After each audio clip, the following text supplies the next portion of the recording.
नमस्कार, मैं नेहा पाल और आप देख रहे हैं धर्म ज्ञान। होलिका दहन का शुभ मुहूर्त बेहद ही खास होता है, क्योंकि इस दिन यदि आप पूरे विधि विधान से पूजा पाठ करते हैं तो इससे आपके जीवन पर सकारात्मक प्रभाव पड़ता है।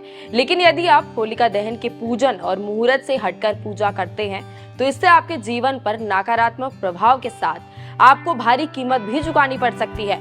जी हाँ, इससे बचने के लिए आप जान सकते हैं कि किस मुहूर्त पर आप होलिका दहन कर सकते हैं। तो बने रहें हमारे साथ और देखिए इस पर हमारी खास रिपोर्ट।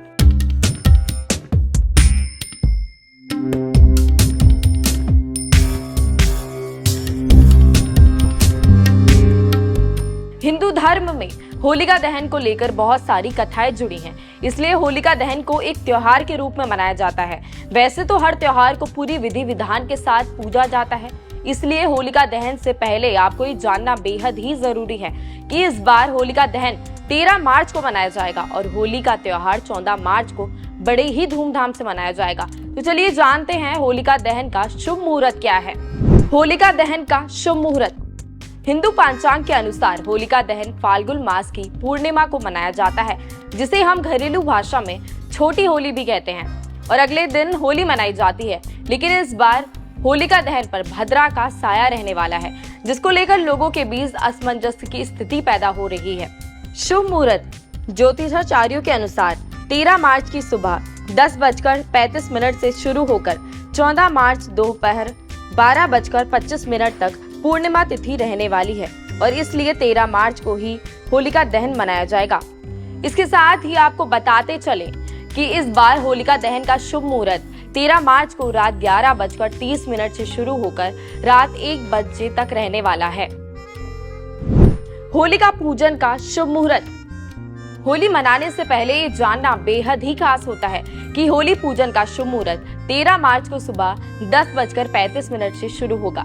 बताया जा रहा है कि यही वो समय है जब पूर्णिमा तिथि शुरू होगी और इसके साथ ही 13 मार्च को दोपहर 1:30 तक राहु काल भी रहने वाला है। तो इस समय होली पूजन से बचे और होली पूजन 3 बजे के बाद करें।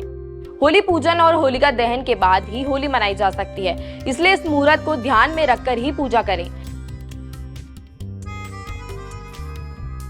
होलिका दहन के दौरान किन चीजों को ध्यान रखें।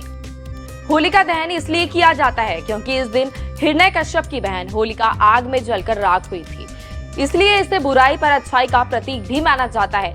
वहीं हमें होलिका दहन के दौरान कुछ चीजों को ध्यान में रखना बहुत ही आवश्यक है। वैसे होलिका दहन के दौरान कई चीजों को जलती अग्नि में डाला जाता है, लेकिन डालते वक्त ये ध्यान रखें कि कोई भी जूठी या फिर गंदी चीज न डल जाए। टूटी गेहूं की बालियां। होलिका दहन की जलती आग में टूटी हुई गेहूं की बालियां न डालें। ध्यान रखें कि बालियां सूखी और मुरझाई भी ना हो। अगर आप ऐसा करते हैं तो न केवल दुर्भाग्य के आप शिकार हो सकते हैं, इसके साथ ही आप रोजी रोटी का संकट भी आपको झेलना पड़ सकता है। गीला नारियल। वैसे गीला नारियल पूजा में हमेशा इस्तेमाल किया जाता है, लेकिन होलिका दहन में इसका इस्तेमाल करना वर्जित है। गीला नारियल डालने से घर की सुख समृद्धि खत्म हो जाती है और साथ ही घर में दरिद्रता का वास भी होता है। टूटा फूटा सामान। टूटा फूटा सामान डालना भी होलिका दहन में वर्जित है, जैसे कि टूटा फूटा सोफा, टूटा पलंग या फिर टूटी हुई अलमीरा। ऐसा करने से शनिदेव और राहु केतु अशुभ फल देते हैं, जो हमारे लिए बेहद ही बुरा हो सकता है। शनिदेव का क्रोध तो आपको पता ही होगा, इसलिए इन चीजों को होलिका दहन में डालने से बचें।